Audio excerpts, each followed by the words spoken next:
Kararating ko lang from Davao. Ang pagkakaalam ko, may pagtitipon-tipon din doon sa Cebu at sa Davao ngayong Sunday. Mamamayagpag po ang kulay green.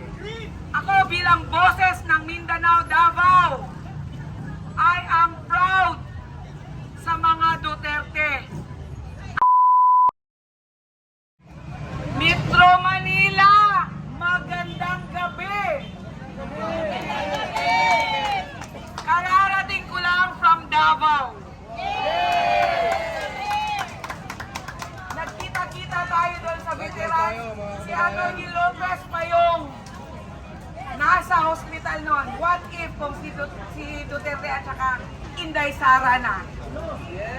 Ano kaya ang mangyayari, di ba? So, andito tayo para patalsikin ang Bangag o Marcos. Pareho lang yan. Dapat resign.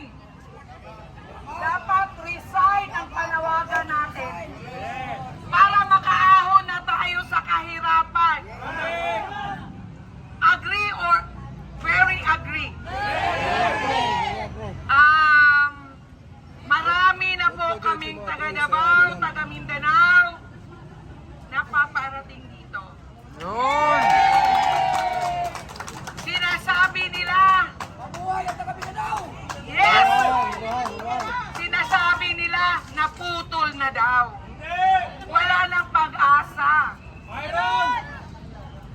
Sila lang ba ang marunong mag-testing? Tingnan natin kung kakayanin nila. Next. Ito yung hamon sa buhay ng mga Pilipino.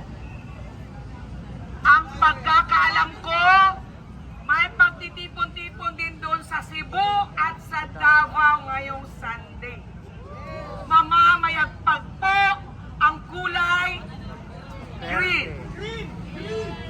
At sana dito, eto na, intramurals na. Payag kayo? Yes! Pwede ba isang sigaw ng Bongbong resign? Bongbong resign! Bongbong resign! Bongbong resign! Bongbong resign! Bongbong resign! Bongbong resign! Ganito yun. Kaya, minsan, nagkaroon ng pagkawatak-watak because we are organic. Yun, kasi walang kumpas sa atin. Kusa tayong pumunta dito. Sa sarili nating pamamahayag. Eto na. Dapat, kung hindi pa kayo lumabas ngayon, sasabihin ko sa inyo, hindi po dalawang impeachment ang ihahain. Not once, not twice, but thrice. That's the truth. Alam nyo ba yun? Yun. Ako bilang boses ng Mindanao, Davao, I am proud sa mga Duterte. Ang layo, kasalungat, kabaliktaran ang Duterte sa mga Marcos. Kung anong ginawa ni tatay, kung anong gusto ng mga tao, yun naman ay ayaw ni Bangag. Ang tanong, saan ngayon? Anong ginawa nila para sa mga calamity victim? Nasaan? Ano? Bakit dito mamimigay ng ayuda? Bakit sa Davao ang ayuda? Hindi naman yun ang mga biktima. Ano yun? Gusto ko yun! Yun! Ayun! Kaya, ito yung umpisa at ang final wave natin malapit na. Magsasalita na tayong lahat. laban sa kasakiman.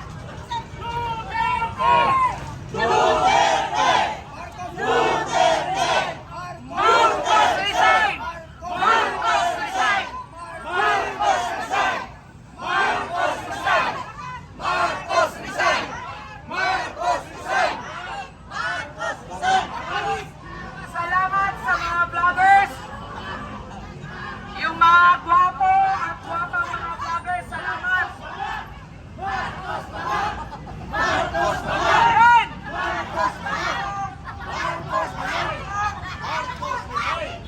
Kaya, eto na ang pagkakataon kung hindi pa ngayon, minamadali na nila sa Kongreso. Zoo! Kongreso, ha? Minamadali na nila. Sinong makakapigil sa impeachment? Tayo! Yes! Tutulan natin yan. Huwag tayong matakot. We have our own freedom. I am not a Filipino for nothing.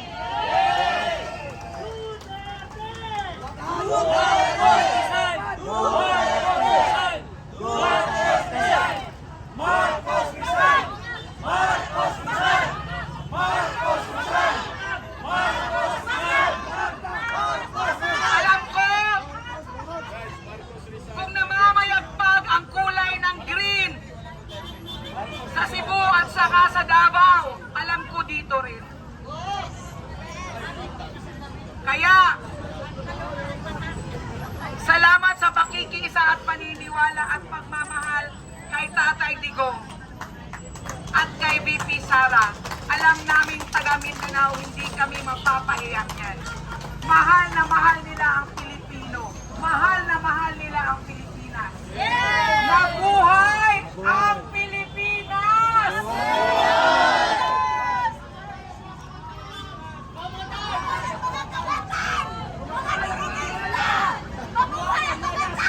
Ayun!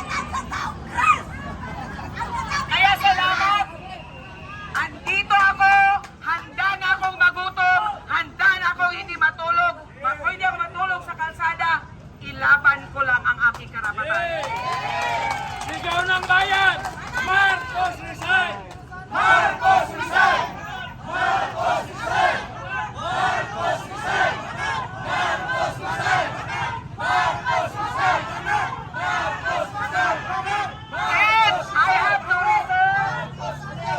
I-reserve ko yung boses ko para may pambato tayo. Hindi, alam kong hindi ito madali. Alam kong hindi lang ito 1 day, 2 days, 3 days. Kahit saan, lalaban ako hanggang sa dulo. Nasa likod mo kami, ma'am! Salamat